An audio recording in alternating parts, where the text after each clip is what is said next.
प्रसिद्धे दुर्गमचरणोपं हृदिम्पत्ते गोच्छामि समयपावो सुदते वेलिभणिनम्। अब गाथा 6 लेंगे हम 50 नंबर पेज पर। णविहोदि अपमत्तो जान गो दुजो भावो एवं भणन्ति शुद्धं नादो दोषो गोचे। आचार्य कुंज रचित यह समयसार नामक ग्रंथ, आचार्य कुंज ने समयसार नामक ग्रंथ में क्या प्रतिज्ञा की थी? मैं समय सार समझाऊंगा, शुद्धात्मा में पापड़ कहूँगा, शुद्धात्मा का स्वरूप समझाऊंगा। शुद्धात्मा का स्वरूप समझाने की उन्होंने प्रतिज्ञा की थी। तो यहाँ पर भी वो शुद्धात्मा का स्वरूप बता रहे हैं। शुद्ध का मतलब क्या? दुनियादारी में भी शुद्ध का मतलब हर जगह बदल जाता है। शुद्धता अलग अलग टाइप की होती है। अपने बुंदेलखंड में थोड़ा 16 करते हैं, है ना? तो उस 16 में अशुद्धि का क्या मतलब? मतलब सारी दुनिया की बात कर लेते हैं, पूजा करते हैं अपन, तो शुद्ध धोती पहनते हैं। तो जैसी धोती शुद्ध होती है और घी भी वैसे शुद्ध होता है। अंतर है ना घी की शुद्धि में, शुद्ध धोती में। और चीनी को आप शुद्ध कर लेते हैं, बुरा बनाते हैं। तो चीनी को बुरा बनाने में शुद्धि करते हैं तो क्या डालते हैं? चीनी में पानी डालते हैं शुद्ध करने के लिए, और थोड़ा सा नींबू डाल देते हैं शायद। कोई खट्टी कुछ चीज डालती है उससे तो मैल बाहर आ जाता है उसका। क्या डालते? दूध, हाँ दूध डालते हैं। पर दूध डालने से शुद्ध नहीं हो पाता वो। मैं बताऊँ रीजन, इसलिए मेरे दिमाग में तो दूध डालते हैं तो दूध ही फट जाता है, तो वो बाहर निकल के आता है। तो दूध का फटा मैल है, चीनी का मैल नहीं है। हाँ वो दूध आता है ना, वो काला काला आ जाता है, चीनी का कलर उसमें फिर चढ़ जाता है। हम सोचते हैं दूध का मैल निकल गया, बस चीनी का मैल निकल गया। अब हमें उससे मतलब नहीं है। चलो हमें मतलब है कि चीनी को शुद्धि का तरीका अलग हुआ, और धोती को भी हमें दूध डाल के शुद्ध करेंगे क्या? धोती की शुद्धि का तरीका अलग हो गया। अन्य जितनी चीजें हैं उनके हर एक की शुद्धि का तरीका अलग है, और उसे अलग दृष्टि से शुद्ध कहते हैं। अभी आप आए हो, सब यहाँ शुद्ध कपड़े पहन के आए हो, पर वो शुद्ध कपड़े पहने हुए हैं, धोती दुपट्टा, उसे किसी ने छू लिया तो अशुद्ध हो गया, है ना? तो शुद्धि का तरीका भी अलग है, अशुद्धि का भी अलग है। जैसी अशुद्धि होगी वैसी छूने से अशुद्ध होता है, तो धोने से वो शुद्ध हो जाता है। ठीक है ना? अब आत्मा कैसे शुद्ध है? आत्मा का मतलब क्या? अशुद्धि कैसे हुई और शुद्ध कैसे होगा? अब बुंदेलखंड में अडियाना जानते हैं ना? कोई चीज अशुद्ध हुई, ऐसे किसी ने छीली, वो चांदी की चीजें, तो सोने की चीज नाली में ढेर गई, तो अब वो दूसरी चीज हो रही तो हम तो फेंक देंगे। रूमाल हुआ तो फेंक दिया, तो रूमाल को निकाले, उसे अड़ियाएंगे तो फिर शुद्ध हो जाएगा क्या? उसकी पर्याय बदल जाएगी। आग में डालते हैं, अड़ियाना मतलब आग में डाल के शुद्ध करना। तो सोना को हम आग में डाल के शुद्ध करते हैं, गर्म करके। रूमाल को आग में डाल के शुद्ध नहीं करते हैं। तो आत्मा की शुद्धि क्या है? तो आत्मा अशुद्ध किससे हुआ था? मोरादेश भाव से। आत्मा में विकारी भाव अपना आया तो वो अशुद्ध हो गया। तो विकारी भाव रहित होगा तो उसका उपाय क्या बताया था? अपने स्वरूप को जानना, पहचानना। आत्मा पर को जान रही है, अपनेपन से जानना। जानने में दोष नहीं है, जानना उसका स्वभाव है। और पर को अपनेपन से जाना, ये आत्मा का दोष हुआ। तो पर को पररूप जानो।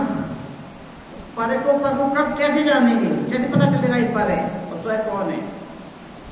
ऐसे दुनिया में सब हमें अपने अपने अपने लगते हैं, सब मीठी मीठी बोलते हैं। अपने पराये की पहचान विपत्ति में होती है, दुख में होती है। तो विपत्ति भी हमारे पास कई तरह की आती है। कैसे अन्य प्रकार से आती है? कभी हमें पैसों की जरूरत पड़ी, तो पैसों में जो साथ दे, पैसा मुझे दे दे, साथ दे। तुम्हारा साथ देना मतलब उसने मेरी पैसे देकर हेल्प करी, वो मेरा अपना। तो कुछ लोग पैसा देके हेल्प कर देते हैं। पर एक बार मैं हॉस्पिटल में एडमिट थी, मुझे खून की जरूरत पड़ी और खून नहीं मिल रहा था। पैसे तो मेरे पास थे पर खून उपलब्ध नहीं था। तो जिसने पैसा दिया था मुझे पैसा चाहे जितना ले लो, मैं खून नहीं दूंगा अपना। तो वो पैसा देने लायक अपना, खून देने लायक अपना नहीं। खून देने लायक अपना कौन? फिर हमारे परिवार के 4 जने खड़े हो गए, मैं देता हूँ जिसका जरा उसने दे दिया, तो वे हमारे अपने। फिर मेरी किडनी खराब हो गई। मेरा कुछ हुआ नहीं, उदाहरण देकर समझा रहे हो तो कितना ज्यादा प्रॉब्लम है क्या। हाँ, फिर मान लो मेरी किडनी खराब हो गई, डॉक्टर का एक किडनी बदलना। तो जिसने खून दिया था, जिसने पैसा दिया था, वो अपनी किडनी देगा क्या? वो खून देने जितना अपना था, किडनी देना जितना अपना नहीं। तो किडनी देने के लिए 2-3 जने के मेंबर खड़े होते हैं, समझ में आया ना? तो वो मेरे अपने, अब अपने के परसेंटेज बढ़ती जा रही है। देखो दूर दूर दूर, नजदीक नजदीक नजदीक। अब किडनी तो हो रही सही, अब मेरी किडनी भी सूट नहीं हुई, दे भी नहीं किसी ने, क्या हुआ? नहीं हुई सूट। अब मेरा ही पाप का होता है, वो तो कौन जितनी हेल्प कर देगा। पुण्य का होता है वो तो सब चीजें अनुकूल अनुकूल मिलते जाते, पाप का होता है वो तो सारे हमारे अनुकूल चीजें भी प्रतिकूल होती चली जाती है।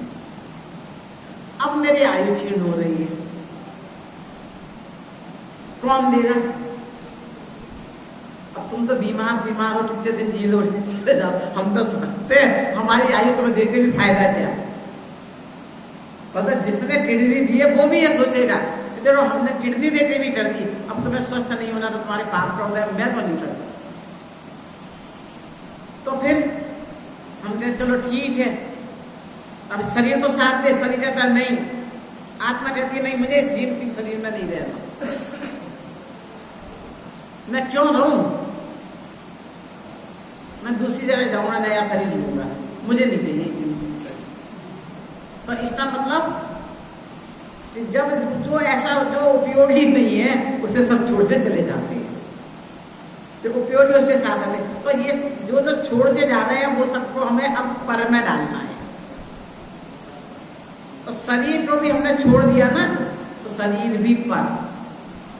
तो इसमें जो है छठी गाथा में 2 चीजों के परायेपन की बात की है, पर्यायों के परायेपन की बात की है। हमारे अंदर पर्याय उत्पन्न होती है, तो विचारी पर्याय तो पर हैं, पर निर्मल पर्याय भी पर हैं। तो ये पर्याय तो लिखा ही नहीं है कहीं। न भी होती अपमत्तो, एक बार सामान्य समझ लेते हैं। न भी होती अपमत्तो, वह अपरमत्त नहीं है, न अपमत्तो प्रमत्त भी नहीं है। कौन नहीं है अपरमत्त प्रमत्त? जाने दो दू जो भावो, जानने वाला जो भाव है वो ज्ञायक भाव, न प्रमत्त है न अप्रमत्त है। अब ज्ञायक भाव का अर्थ क्या कोई बताएगा? ज्ञायक भाव का अर्थ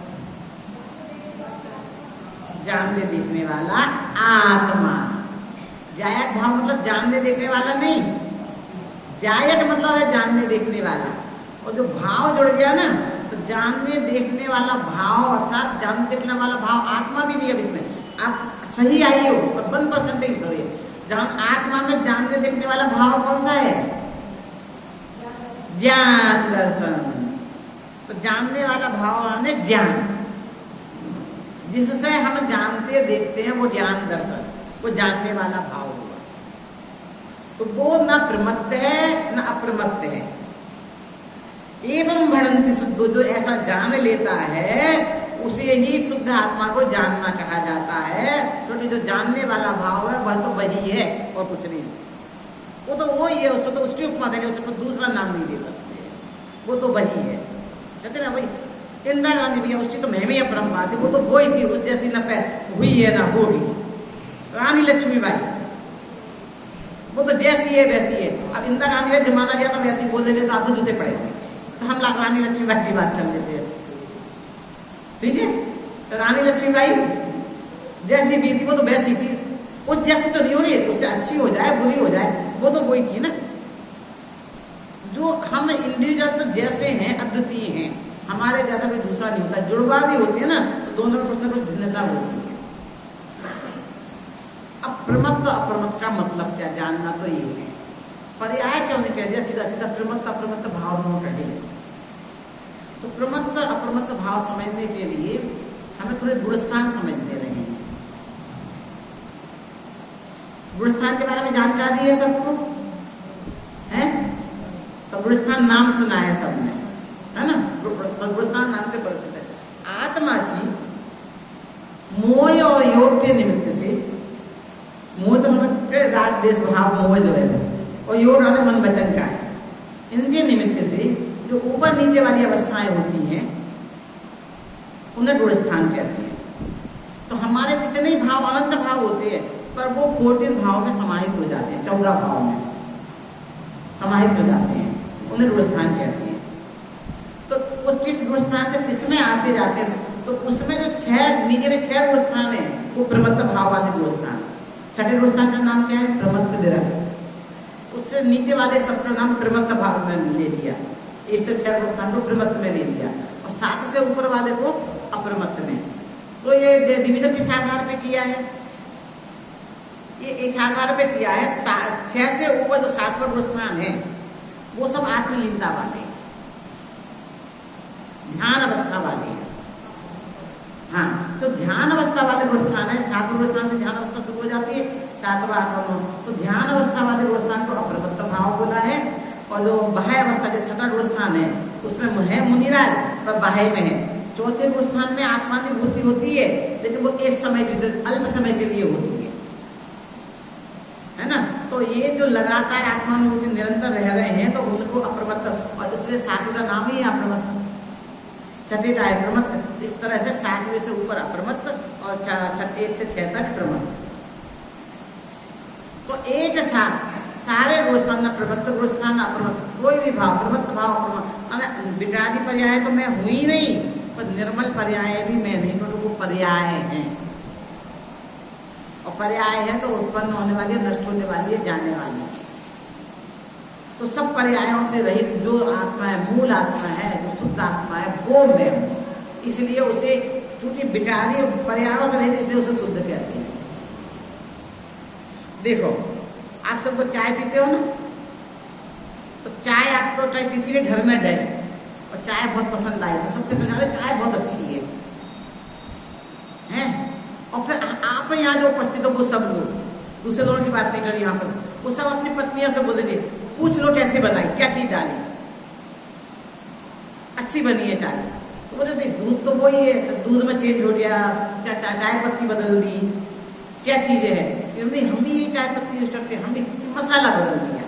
तो उसकी डेप्थ पी रहे तब तो मैं अच्छी लगी सिर्फ, बस। फिर उसकी डेप्थ में जाते हैं, इसमें क्या मिलावट है, कितनी चीजें, दूध कितना, पानी कितना, पत्ती कितनी। तो उसका जो दूध है, पानी है, पत्ती है, वो सब चीजें, तो जो चाय हमने पी है तो उसमें चाय पत्ती कहाँ है? उसका नाम दिया है चाय पत्ती, चाय, उसका नाम चाय क्यों पड़ा? चाय पत्ती तो उसे छान के फेंक देते हैं, और फिर भी उसका नाम चाय है। तो पानी भी इंडिविजुअल सत्ता है, दूध की अलग सत्ता है, पानी को पानी और दूध को दूध, वे दोनों पानी मिक्स हैं तो दूध और पानी तो बोल नहीं सकते, तो उसे भाव नहीं आएगा। चीनी उसमें मिक्स हो रही है, और चीनी का ये पदार्थ अपने अपना अलग है। तो चाय, हालांकि वो चीनी मसाला सब इकट्ठे हैं, पर उनकी इंडिविजुअल सत्ता भी है। और शुद्ध चाय, और ये असली चाय है कि नकली चाय है जो आप पीते हो? कहने की चाय है, नकली यानी व्यवहार की चाय है। तो आपने कहा, अब आप घर में बैठे हो, आप ड्राइंग रूम में, तो अपने घर में जो छोटे 2, 4, 5 साल के बच्चे होते हैं ना, उनसे कहते हैं मम्मी से बोलो चाय लाओ। घर में मेहमान आया, आप यहाँ से गए, चाय लाओ। अब बच्चा समझता नहीं है, मम्मी बाथरूम में थी, तो बच्चे ने सोचा कि पापा ने चाय मंगाई है, मम्मी अभी बाथरूम में, चलो आज पापा खुश हो जाएंगे, मैं ही चाय दे दूँ। अब नया नया उसने सीखा था कि ये चाय पत्ती को चाय कहते हैं। तो वो स्टूल पे चढ़ा, डब्बा उठाया, आपको लाने दिया, पापा पापा मैं ले आया आपके लिए चाय। तो आपको वो चाय चाहिए थी, तो पापा कहें चाय लाओ तो व्यवहार वाली चाय लानी। फिर मम्मी ने बोला अंदर से, कि चाय खत्म हो गई, तो आप कौन सी चाय लाओगे, व्यवहार चाय या निश्चय चाय? तो सेंटेंस से समझ में आ गई ना। तो दुनियादारी में होशियार हैं तो हम निश्चय चाय लाते, व्यवहार चाय लाते। असली चाय चाय है, पर वो हम फेंक देते हैं। पर कब बाजार से लानी है तो असली चाय लाते हैं। अब बाजार में दो तरह का है। उसने कहा कि हमें छूना नहीं है, बाजार से चाय लाओ, तो फिर चाय पत्ती लाते हो क्या? अब जहाँ सिस्टम हो रहा नीचे चाय वाला बैठा हो, चाय बनाने के तो खुद बनाएंगे। समझ में आ रही कि घर में चाय नहीं बनेगी, नीचे ऊपर से बनवानी है। तो हमें हर चीज का मतलब समझ में आ जाता है इशारा, और जो नहीं समझते तो इतनी सी बात नहीं समझते। अब आचार्य देव ये कह रहे हैं इशारे में आत्मा की शुद्धता का मतलब क्या? उसमें से जो चीजें हैं हर चीज हटा दो, पर्याय भी हटा दो। गुण पर्याय में द्रव्य होता है, अब हमें द्रव्य को नहीं समझना है। तो जैन का सब एक है द्रव्य मीमांसा, एक है तत्व मीमांसा, एक है न्याय मीमांसा। तो द्रव्य मीमांसा में 6 द्रव्यों का वर्णन होता है, 6 द्रव्यों का स्वरूप बताते हैं। 6 द्रव्यों में 5 द्रव्य को एक साथ रख लेते हैं, जीव में, और 5 द्रव्य अजीब। तो जीव अजीब 2 द्रव्यों में समाहित कर लिए। कब जीव अजीब से मिला तो 5 संतानें हुई। मिला मतलब जीव ने अजीब से राग भाव किया। एक लड़का और लड़की की शादी हुई, वे थे एक, फिर मिले तो 5 संतानें हुई। तो जीव अकेला, अजीब अकेला, दोनों मिले तो उनकी 5 संतानें। 5 संतानें कौन सी हुई? बराबर। और इस पर और 2 उनकी संतानें, आश्रवबद्ध की संतानें, पुण्य पाप। तो टोटल परिवार हो गया 7 का। हाँ, जीव अजीब को मिला दो तो 9 का, द्रव्य मिला दो और पर्याय पर्याय मलाई तो 7 है ना। तो द्रव्य संग्रह में ऐसे विभाजन किया है, जीव अजीब, अजीब में 5 लिए, फिर दोनों को जीव की अजीब की पर्याय बताए। जब 7 है, जब जहाँ जैसे हो, हम 6 द्रव्य 7 तत्व 9 पदार्थों के नाम से जानते हैं। तो इस दृष्टिकोण से इसमें अब आप पढ़ना द्रव्य संग्रह, पढ़ी तो होगी, ऐसे पढ़ना। फिर पहले जीव द्रव्य का वर्णन, तो निश्चय व्यवहार है, सबने समझना पड़ेगा। उसके बिना द्रव्य संग्रह समझ में नहीं आती। उसकी भी सरल भाषा में लिख रही हूँ मैं, छपी नहीं है, छपने अभी जाएगी। 2 महीने बाद आऊंगी तो मिल जाएगी छपी हुई आपको। अरे 2 महीने बाद आप मुझे बुला रहे हो इसलिए लिख दिया है ना। हाँ, अक्टूबर तक छप जाएगी है। मैंने रिजर्वेशन करवा दी हो, ठीक है। अच्छा, हाँ ठीक है। तो अपने ये चर्चा चल रही थी क्या। तो अब वो ये कहते हैं कि मूल में कहने का तो सब है, और मूल में तो मैं जीव द्रव्य हूँ। तो ये पर्याय हैं, वो चाहे शुद्ध हो चाहे अशुद्ध हो, मैं नहीं। तो इसमें 2 नयों का कथन कर लिया। कौन कौन से नयों से अपने को भिन्न बता दिया है। जो भेद वाले 4 व्यवहार में आ जाए, भेद वाले व्यवहार में हैं, 4 व्यवहार में आ जाएंगे। तो ये समझने के पहले व्यवहार में जानना जरूरी था। बाह्य पदार्थ, अपरमत में सारे बाह्य पदार्थ, शरीर सब आ गए, और त्रिमत में अपने अंदर वाली पर्याय सब आ गई। तो 4 व्यवहार में को ये इसमें बता दिया। अब जैसे देखो, वैसे छठी गाथा तो लोग चलाते महीनों एक गाथा, अब मुझे तो पूरी करनी है ना, अब 7वीं गाथा, बाकी आप पढ़ के समझ लेना।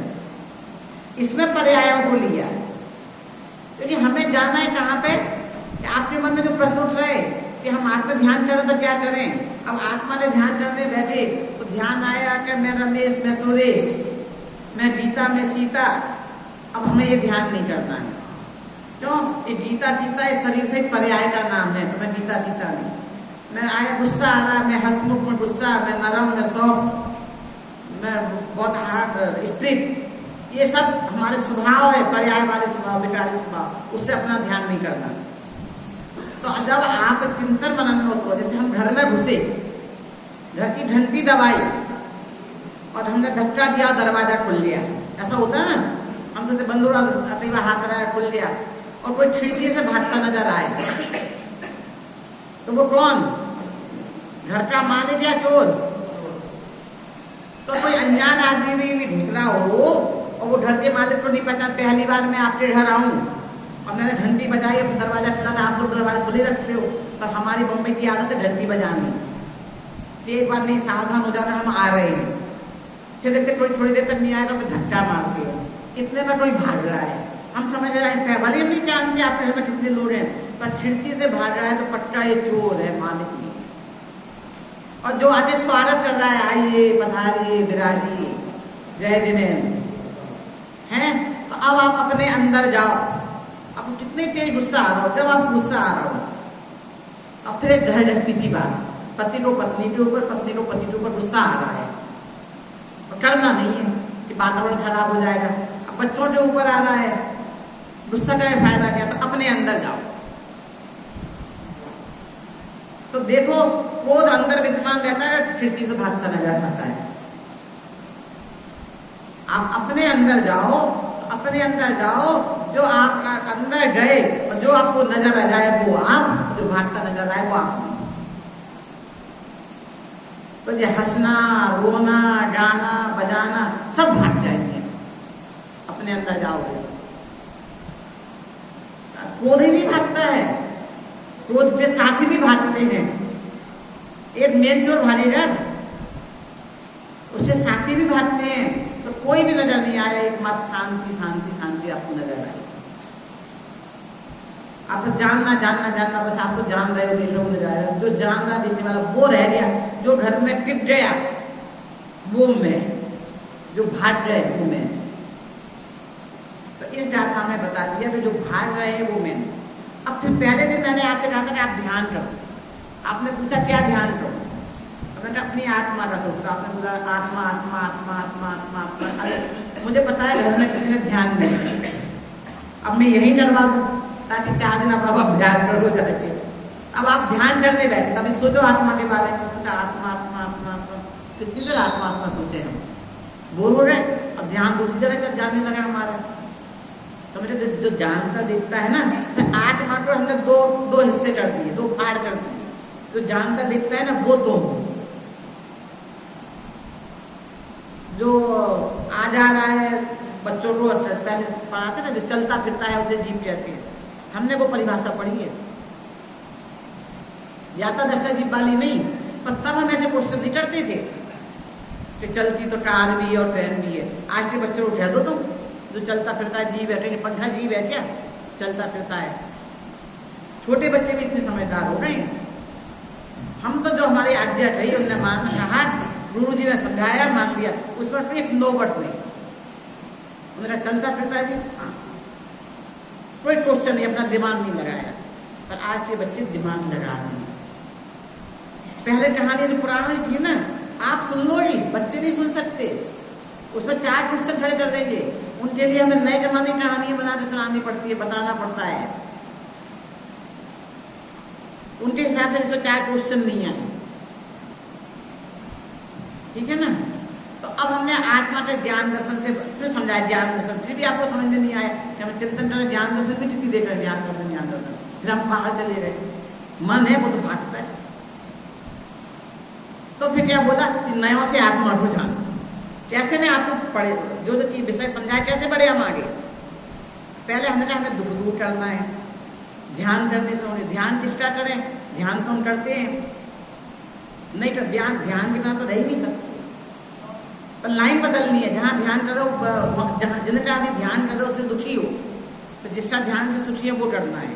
तो हम अपनी ओर आए, तो बोले आत्मा का स्वभाव समझाओ। सो समझाने बैठे, समझ में नहीं आता, ये ज्ञान दर्शन वाला आत्मा नहीं आया समझ में। फिर भी तो नयों के माध्यम से फिर आत्मा समझाए, तो 7 नए जाने।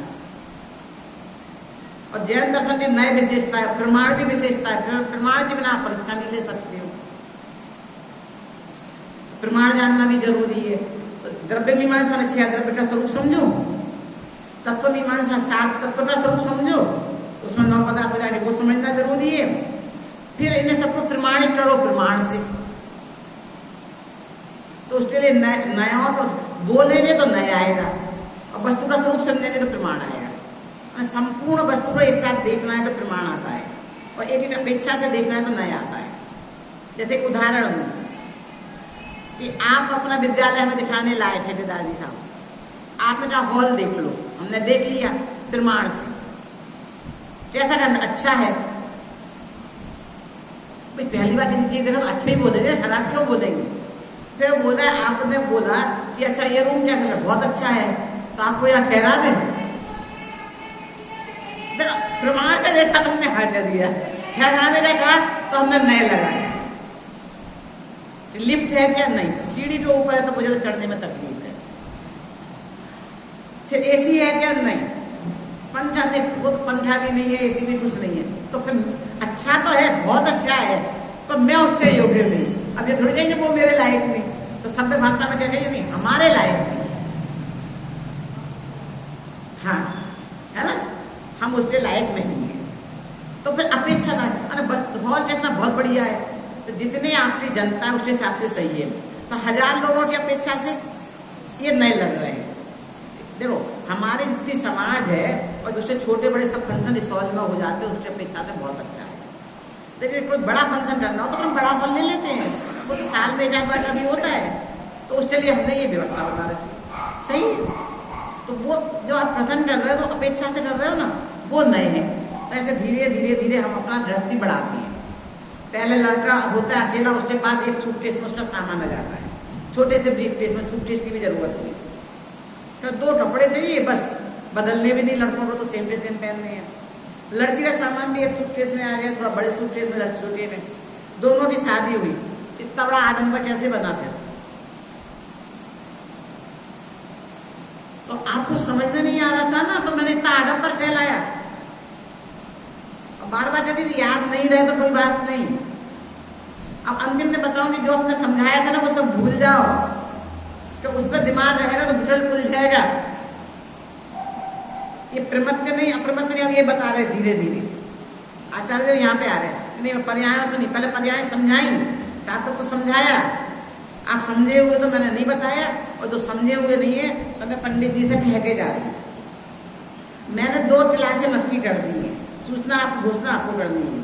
सैटरडे को शाम को 8 से 9 एक बच्चों की पाठशाला चलेगी। उसी समय जो माँ बाप उन्हें छोड़ने आएंगे उन बाद माँ बाप की भी पाठशाला चलेगी। एक क्लास को तो एक पढ़ा देने चेतन जी, और दूसरे क्लास की सर की व्यवस्था मैं कर रही हूँ। कौन सी क्लास ये पढ़ाएंगे और कौन सी क्लास दूसरे सर पढ़ाएंगे वो अलग है। हाँ हाँ, तो शनिवार के दिन अपन ने ऐसी व्यवस्था कर रहे हैं कि उसे हम व्यवस्थित कोर्स चलाएंगे। तो टाइम आप आगे पीछे कर लेना, भले 9 से 10 कर लेना, उनकी जो चल रही है वैसे चले। तो जो बच्चों को आने पर शूट हो रहा था, डॉक्टर विवेक जी यहाँ चल रहे थे, तो 5 बच्चे तो उनके आएंगे फिक्स, उनकी फैमिली फुल आएगी, और उन्हें शुरू से नमोकार मंत्र से सीखना है।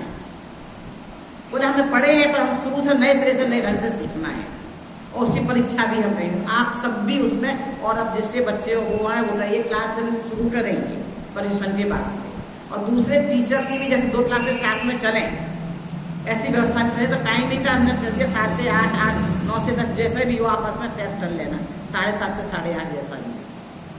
मोटा मोटा एक टाइम तो बता दें, 8 से 9 दूसरे दिन से चेंज कर लेना, एक बार ओपनिंग तो कर लेना।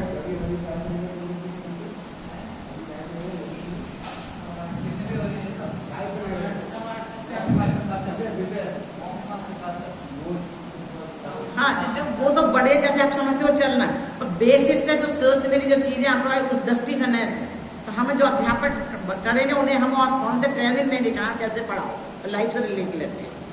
इसलिए अभी मैंने 100% चेतन जी नहीं बोला, हमें कोई ऐसे हमारे ट्रेंड अध्यापक में जाएंगे तो वो पढ़ा देंगे, नहीं तो चेतन जी को हम ट्रेंड करेंगे।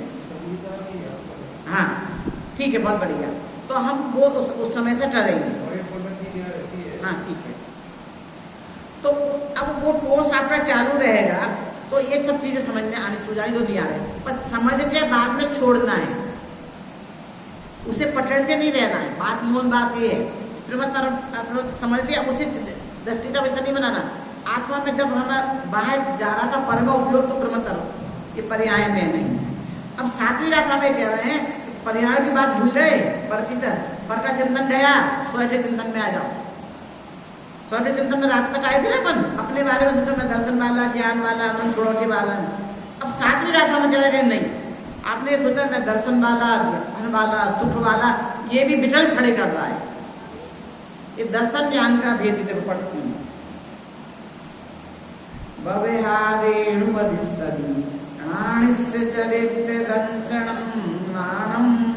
न विणाणं न चरित्रं न दर्शनम जाड़ो शुद्धो। विविहारने से आत्मा में ज्ञान है, दर्शन है, चारित्र है। आत्मा में ज्ञान दर्शन विविहारने से है। आत्मा में भेद पाड़ दिया ना तो विविहारने से है, और अभेद ठहरे तो निश्चय में। बताया था ना, विविहारने अपने में भेद करता है, पर से अभेद करता है। तो शुरू के जो 4 नए थे उन्होंने क्या किया, पर से अभेद किया और हमारे में भेद किया और हमें समझाया। तो भेद करके हमें समझने के लिए जरूरी था। अब निश्चय ने अपने में पहले अभेद करके समझाया, अब वो अभेद को दृष्टि का विषय बनाना है। दर्शन ज्ञान चारित्र में भेद पाड़ा, विकल्प हुए अपनी अनुभूति में। जिससे लेकर उदाहरण दिया था कि भेद पाड़ दिया, अब साथ में नहीं रहेंगे, अभेद करो। हाथ करके समझ में आ गया ना, जैसे हाथ करने से उदाहरण आम दिए थे 2 भाइयों को, हाँ छोटा बड़ा हो गया वो, है ना। तो अब ये है, तो अपने आत्मा में भी दर्शन ज्ञान चाहिए कि भेद नहीं करने, भेद नहीं पाड़ो अपने अंदर, सारे गुण है ना।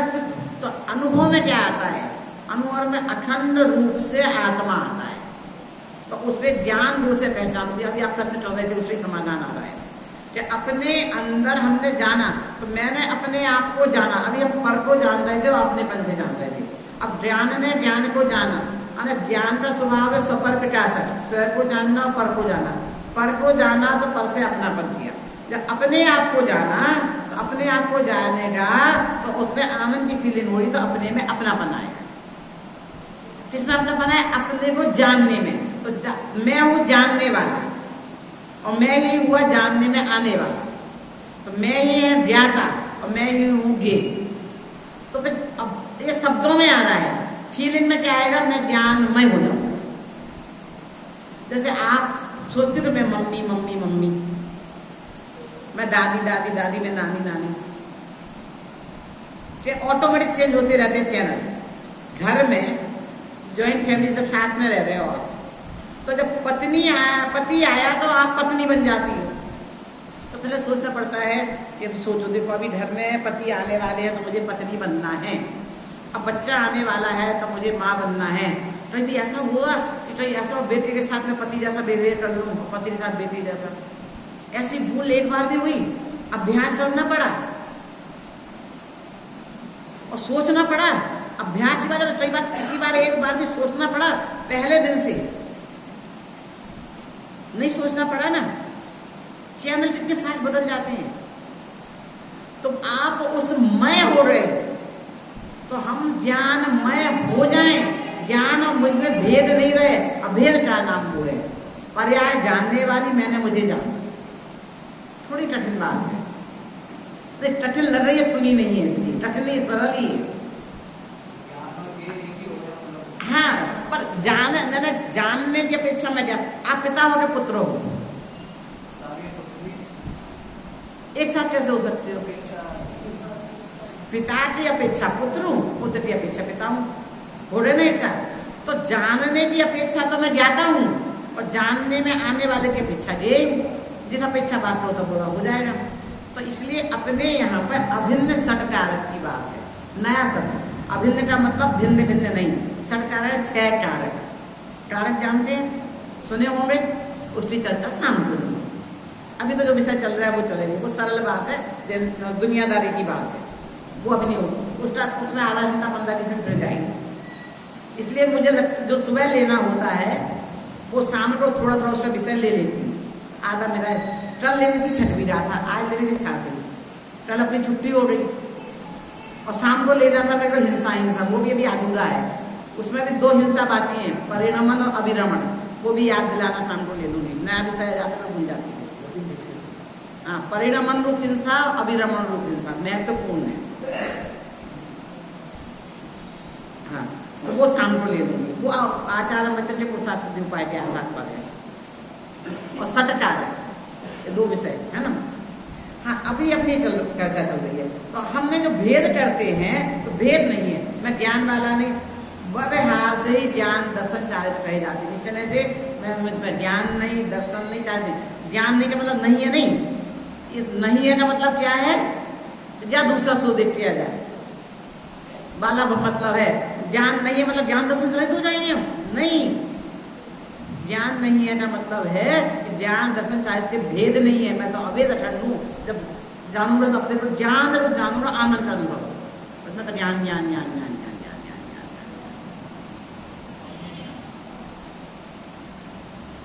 पुत्र के सामने आप 100% पिता होते थे, 50% पिता होते थे, 50% पति,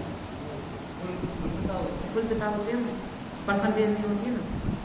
तो जब हम वो अपने आप को जानेंगे तो भेद नहीं होंगे, 100% एक रूप में जानेंगे। तो थोड़ा सा मैं ज्ञान रूप, थोड़ा सा दर्शन रूप, थोड़ा सा 100% ज्ञान रूप, 100% दर्शन रूप, 100% चारित्र।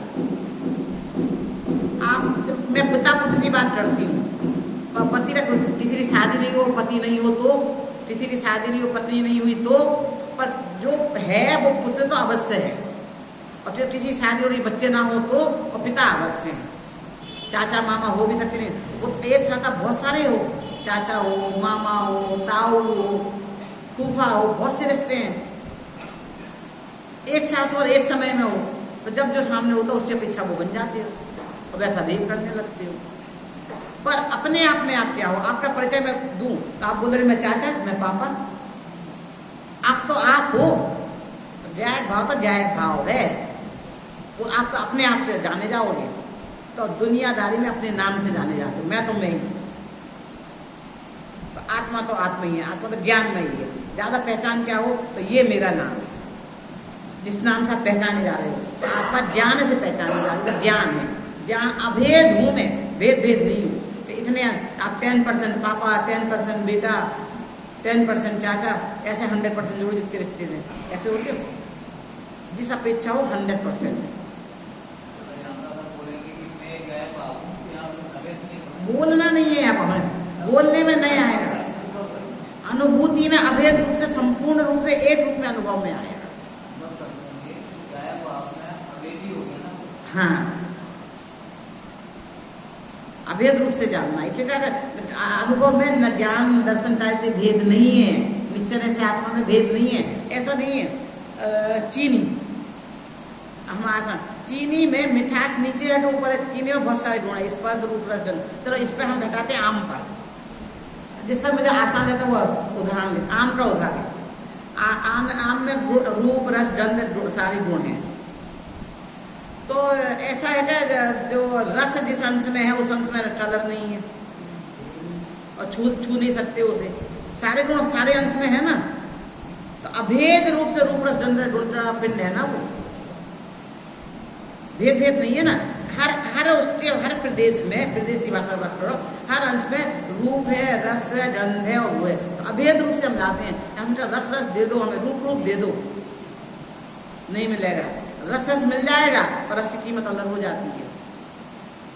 पर वो रस से भी रूप अलग नहीं कर सकते आप, छूने का गुण अलग नहीं कर सकते आप। तो आत्मा में है, सब में है, पर लाएंगे तो अभेद अखंड लाएंगे।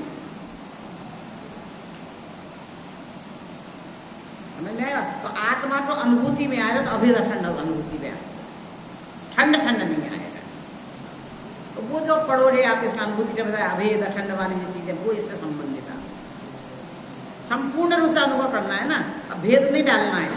मैं अपने आप को जानूं, ये विकल्प भी बाधा करता है। मैं आत्मानुभूति करूं, स्वयं को जानूं, बस हमें तो जानना। तो ये वाली गाथा में अपने अंदर गुण भेद नहीं है, तो इसमें गुण भेद से रहित बताया। तो दूसरे नए का कथा न इसलिए पढ़े थे अपन ने, गुण भेद नहीं है जिसमें गुण कर दिए। तो कौन सा नया आगे व्यवहार नहीं है, सद्बुद्ध व्यवहार नहीं आएगा, हमारे अंदर है तो शुद्ध सद्बुद्ध व्यवहार नहीं आएगा। भेद खड़े किए तो व्यवहार नहीं, अभेद किया तो निश्चय नहीं। नए समझना इसलिए जरूरी नहीं तो ये हम पढ़ नहीं सकते। तो अब हम आज का विषय यही समाप्त करेंगे। समझ में आ रहा क्या करना था, आज क्या समझे कि जो हमने पहले दिन से आज तक भेद से समझा था, तो पहले तो अब हमें आत्मा का ध्यान करना है। तो अब हम द्रव्य संग्रह पे जाते हैं, द्रव्य संग्रह के ऊपर, क्यों उसमें थोड़ा सा आसान तरीका बताया है, हमारी भाषा में बताया है। तो पहले कहते कि आपका उपयोग बार बार बाहर जाना, दुनियादारी में जाना, व्यापार में, घर गृहस्थी में, तो पहले पंच परमेष्टि का ध्यान करो। तो इस तरह से उन्होंने उसकी गाथा 8-10 गाथाएं हैं, उसमें ध्यान का परम ध्यान का स्वरूप है। तो अंतिम दिन या एक दिन वो भी विषय ले लूंगी, तो वो भी पूरा विषय वो ध्यान ऐसे में मोड़े हुए। अभी ध्यान हमारे जा रहे ऐसे दौड़ रहे हैं ना कि आप गलत दिशा में जा रहे हो, अब मोड़ो, एकदम से नहीं मोड़ सकते आप, एकदम से मोड़ोगे तो एक्सीडेंट हो जाएगा। हर चीज आहिस्ते आहिस्ते तो डेड स्लो करो गाड़ी को, फिर यू टर्न लो तो आप चलोगे। तो हम आपका भी 4-5 दिन में डेड स्लो और धीरे धीरे धीरे धीरे फिर यू टर्न होगा तो गाड़ी का एक्सीडेंट नहीं होगा, नहीं तो सब ऊपर से चल जाएगा। तो अभी तो आपको सीधे सीधे दौड़ रहे नहीं, अब आपको कह रहे हैं स्पीड में मत दौड़ो मत दौड़ो मत दौड़ो, जो दौड़ रहे हो आप अपोजिट दिशा में जा रहे हो। अब शांति से देखो कहाँ पे टर्न आ रहा है, वहां से मुड़ना है तो स्पीड धीरे रखो, शांति से चलो, तेज स्पीड में मोड़ोगे तो एक्सीडेंट हो जाएगा। अभी तो हम आपकी स्पीड कम कर रहे हैं, मुड़ने का टाइम नहीं आया है, मुड़ने का टाइम आया तो हम दर्द संडे का सहारा लेंगे। तो हमें बता देना लास्ट क्वेश्चन कब है, उससे पहले हमारी पूर्ति हो जाए, इसमें नहीं अधूरा नहीं रह जाए, फिर नहीं तो एक दिन और रुकना पड़ेगा मुझे आपको पूरा पूरा करने के लिए। समझ में आ रही चीज? तो ये हमारे अभी ऐसी दिशा में जा रहा है, संसार की दिशा में दौड़ रहा है, नहीं ये दिशा गलत है, अब दिशा बदलनी है। तो दिशा कैसे बदलेंगे, पहले अपने आप को जानो। तो अब आत्मा एक पेज पे लिखो सब कि आत्मा के बारे में आप कितना जानते हो, कैसे जानते हो, वो ही आपका ध्यान हो। सिर्फ आत्मा के स्वरूप के बारे में जो जिस पूजा से जहाँ से जो आपको माल मिल रहा हो कि आत्मा के बारे में क्या कथन किया गया है, वो लिख के एक बार लाओ, फिर उससे हम रास्ता बताएंगे। थोड़ी सी मेहनत तो आपको करें, खाना बनाते दस दे मम्मी, और खाने चबाने का मेहनत तो हमें करनी पड़ेगी, चबाएंगे नहीं तो फिर पचेगा नहीं। चबाने में पिट्ठी दिया है, चबाने से लार बनती है, लार बनती तो पचता है। तो हमने बता दिया, बना के परोस दिया है सरल भाषा में, तो चबाने का काम आपको करना पड़ेगा। चबाना मतलब ध्यान का विषय बनाना, ज्ञान का ध्येय और ध्यान का ध्येय बनाना, चिंतन का विषय बनाना है। तो चिंतन का विषय तो आपको बनाना पड़ेगा। निर्णय आपका, निर्णय आपके हाथ में। हम रास्ते बता सकते हैं, निर्णय लेना आपके हाथ में, चलना आपका है। जो चलेगा वो पहुंचेगा, जिसे नहीं पहुंचना वो नहीं चले। पर नमोकार का पहला पाठ पंच परमेष्टि का, उसमें क्या है, सच्चा सुख कैसे प्राप्त होता है, जो पंच परमेष्टि को पहचान कर उनके बताए हुए मार्ग पर चलता है। तो पहचानना है और चलना है। तो अब ये पहचान है और चलने का तरीका है, कैसे चलो। देखो आप बताते हो ना रास्ते में, तो और रास्ता अच्छा थोड़ा ये 10-15 मिनट रास्ता उबड़ खाबड़ होगा, तो थोड़ा समझ के चलना पड़ेगा। थोड़ा अंधेरा आएगा, रात्रि में नहीं जाओ तो अच्छा है, दिन में जाओ। तो अब हम आपको बता रहे हैं कहाँ कांटे आ रहे हैं, कहाँ उबड़ खाबड़ रास्ता है, कहाँ सीधा रास्ता है, कहाँ भटकने के चांस हैं। वहाँ कोई एरो नहीं है, कोई निशान नहीं है, कोई बताने वाला नहीं है।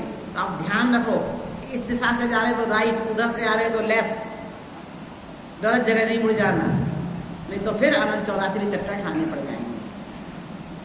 तो वो चीज़ें अभी चल रही है, स्पीड स्लो और सही दिशा में चारों तरफ दिखते चलो। पहचान के चिन्ह बनाओ। अभी हम पहचान के चिन्ह बना रहे हैं। सभी अपने आत्मा को चिन्हों से पहचाने, इसी भावना से विराम लें।